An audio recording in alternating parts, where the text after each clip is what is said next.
Joining me now from Winnipeg, the Parliamentary Secretary to the Minister of Defence, James Bezan. The NDP's defence critic, Jack Harris, is in St. John's tonight. Joining us by phone from Montreal, the Liberal Foreign Affairs critic, Marc Garneau. Glad you could all be here, gentlemen. Appreciate it. Good to be with you. James, I'll start with you, James Bezan. Is the coalition, to your knowledge, considering any sort of change in strategy, given that ISIS does seem to have a certain amount of momentum, given that it's now controlling more than 50% of Syria, and given where it is located, taking over this last border crossing now between Iraq and Syria? Well, I think it's still premature to say that they're making significant gains. That definitely there's been a move forward this week. And more communities that they've been able to take control of. But at the same time, we continue on with our coalition partners in doing the air campaign. And just yesterday, 2 more CF-18 Hornets struck targets just outside of Al Raqqa in Syria. This was a staging area for ISIS, so we hope that we can continue to take away their ability to manufacture weapons and improvised explosive devices. Yeah. And we're going to continue on with our training mission, and because that's what is key here. If we're going to enable Iraqi security forces, Kurdish Peshmerga, and other allies to take the fight on the ground, we have to continue to do more training, as was evident from this past weekend. Okay, yeah, and I take that point. I'm not sure, though, how you can say that it's premature to conclude that ISIS has momentum and is gaining ground. Well, I think what you said earlier is that you characterized it that we're losing the battle, and I think that's just too soon to say that. With any conflict, with any combat situation, there's wins and losses, and definitely for Iraq and Syria and for the coalition this week we did see some losses, but I think we have to look at the long-term trend, which is that we have pushed ISIS back for the most part. We actually regained over 25% of the urbanized territory in Iraq alone, and if we weren't there, Baghdad would have been run over last summer. But does something need to change? I mean, you talk about training. Do you need to increase or accelerate what's happening for training so that the people who are doing the groundwork can have a more significant presence on the ground and actually push back? Because that doesn't really appear to be happening. Well, those are discussions that we're having with coalition partners right now, and of course the U.S. is the major contributor to training. I can tell you that the 69 Special Operation Forces that we have in Bell, where they are doing training, they've done 66 different programs so far and trained over 1,100 Kurdish Peshmerga soldiers, and that is significant, and this is the type of training that we need to do to encourage the Iraqi security forces to become more of a professional army and being able to hold territory and then of course go on the attack. Okay, let me bring in your colleagues there. Jack Harris, what do you think this says now? So we've seen the loss of Ramadi, really a critical city in Iraq. Now ISIS has taken over 50% of Syria, which certainly doesn't bode well given the instability of that country in a general way. So we have this situation where the coalition is there, but it doesn't really seem, at least this week, to have done anything to stop the spread. So what do you think needs to happen here? What needs to change? Well, first of all, we were told just 5 or 6 days ago that ISIL was on the run. They weren't able to gain any territory. They were in retreat and all of that. And why are we being told that when that's clearly not the case? Do we not know what's going on the ground, or are we just basically repeating what other people are telling us? We need to get some truth about what's really happening there. They keep telling us all these things, but the facts on the ground are contrary to the strategy that we have. There has been over 6,000 airstrikes, not by Canada obviously, but by the coalition since last June. They told us that they couldn't move, that they couldn't move any equipment, that they couldn't move around on the ground, and yet the excuse for going into Syria is that they took all their heavy equipment and artillery into Syria. So both of those things can't be true. Right. Clearly they're not in retreat. So the strategy that has been adopted by the coalition, or by the Americans primarily, doesn't seem to be effective and doesn't seem to be working. What would work, though, Mr. Harris? The danger is that you start believing your own rhetoric about how important this, Canada is talking about how we're under siege by ISIL and they declared war on us, we must keep up this fight. The danger is that this government could go into more farther and deeper into this, the kind of things that we've been concerned about from the very beginning, going from mission creep further and further and further. We're already seeing in the United States the Republican people looking for the nomination talking about sending in ground troops and doing all this. I'm concerned that this could be infected into Canada. Well, what should happen, though? I mean, that's the primary question now. If your admission is that what we're doing isn't working, so what do? Leave entirely?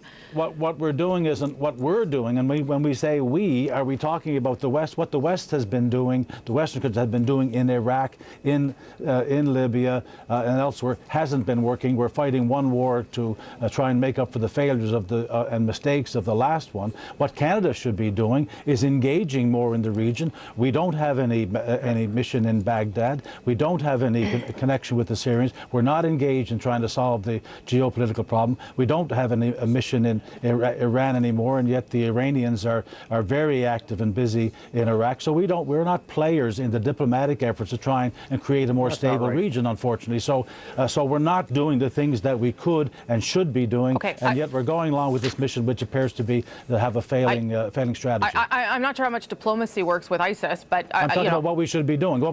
We don't believe we should be there. We think we should be trying to contribute to a more stable region in the long run, and that we should be providing humanitarian efforts, which Canada is very good at doing, and which is very needed. Okay, let me bring in Marc Garneau. Marc Garneau, your thoughts on where things are at now at the end of what I think we all agree has been a difficult week for the coalition, and what needs to happen, what needs to change if we're to win this war that we seem to be in. Well, I think it's fairly clear that this is going to be a protracted debate, a protracted conflict. A little while ago, people were sort of applauding the fact that we had pushed back ISIS in Tikrit, and now we find that they've taken over Ramadi, and of course in Syria, they're in Palmyra. This is going to go on for a long time, and I think that the partners in the coalition have got to be resolved to continue debating the extension of the mission. Was that in the Liberal Party was that we needed to focus on the training of the soldiers. It's quite clear that that in Ramadi, Syrian soldiers, they need more training and more preparation in order to take on ISIS. That's a role that we believe Canada can do well, that we should have focused on, and it is one that is going to be required if are going to be able to defend to defeat ISIS. Okay, you're cutting out a little bit, Mr. Garneau. My apologies to viewers there who might have had trouble with a couple of your sentences, but I think we got the overall thought. Mr. Bezan, given what Mr. Garneau just said, would Canada consider increasing the number of trainers if you think that that's one of the things that would be key to trying to stop the spread? Well, as you know, Rosie, we have a motion that was passed by Parliament that limited our number of Special Operation Forces in training at 69, as well as committed us to the air combat.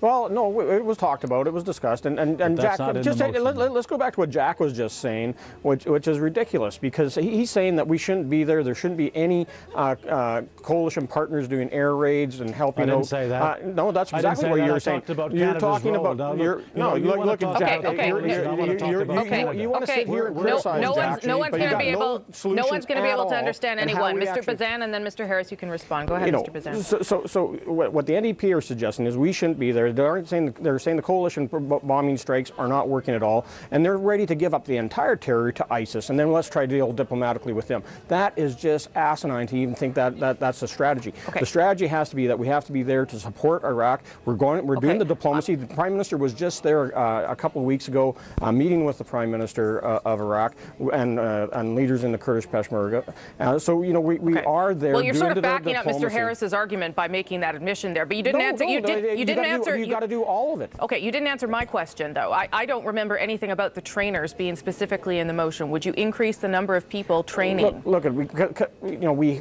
during the entire debate and during the speech the Prime Minister made, we talked about that we're going to maintain the 69 Special Operation Forces that are there currently. We're going to continue on with the training that we're doing and the advising and the assisting. Fair enough. With the Kurdish Peshmerga working out of Erbil. Mr. Harris, Mr. Bezan thinks your ideas are asinine. We want to respond to that? Well, I don't want to respond to Mr. Bezan's ideas, but what I do say is we did support the training aspect of it. We do think that we should be part of the coalition. But the question is, what is Canada's specific role in that region? And I'm very surprised to hear, by the way, Marc Garneau talk about more training to the Iraqi government. If you start looking at the failure of the issue in Ramadi, these were Shia militias. I hope Mr. Garneau and the Liberal Party is not suggesting that we should be starting to train Shia militias in Iraq. There's a very complex situation there, and I don't think we really are taking into consideration the ethnic and the sectarian with the Shias and the Shias and the Shiites that are going on there now. This is a very unstable region, and I don't think that the kind of ideas that are coming forward now are actually contributing to ultimate stability in that region. We've got to have a major international effort to try and reach that situation. That was what we were talking about before the Americans decided they had to go in and looking for coalition partners to do there. Let's let Mr. Garneau back in there, maybe if he wants to clarify who the trainers should be training, where you think the focus needs to lie, if you want to respond to any of that. Well, I mean, it's the Iraqi army that needs to be trained. Yes. It's the Iraqi army. Yes, there may be some Shia militia as well involved, but we're talking about training the Iraqi army. Ultimately, they are the ones who are going to have to defeat ISIS. And I don't want to be partisan about this issue. This is something that, Canada should make a contribution to trying to defeat ISIS. It's a question of deciding how best we can deploy what resources we have. And we have said that training Iraqi forces, including the Peshmerga, behind the lines is the best contribution that Canada can make. And I think that ultimately, if we're going to push ISIS out of Iraq, we're going to have to prepare the ISIS, the Iraqi army to be able to do that task. But do you not think, Mr. Garneau, that perhaps that does involve ground troops? I'm not saying necessarily Canada, but ground troops? No, not even from the United States. I'm not going to speak for the United States, but I believe that the partnership should help Iraqi forces to deal with the problem in their country. I think you're opening a very serious Pandora's box if you begin to put boots on the ground from the allied countries. Look what happened when this was done in Iraq before. Ultimately, Iraq must solve its own problem. We can help them with training, with weapons and things like that, but they must do the job. Last word to you, James Bezan. So there are conversations happening inside the coalition about the evolution of what has happened over the past week or 10 days. And would it be fair to say that adjustments are being made to the strategy? Well, definitely they're looking at how the loss of Ramadi took place. It was in a dust storm. So how do we increase our capabilities and technology to deal with the weather conditions and being able to find those targets on the ground to stop these halts by ISIS fighters as we move forward. But let's remember why we're there. We're there to help Iraq rid themselves of this terrorist organization that has a genocidal tendency, and we're seeing it in Syria, and that's why we started their campaigns there. Again, yesterday having 2 successful bombing runs north of Raqqa. Okay, I'm going to leave it there, gentlemen. I appreciate you making time today, and we'll see you back here next week. James Bezan, Jack Harris, Marc Garneau. Thank you. Have a good weekend. Thanks, Rosemary. Thank you.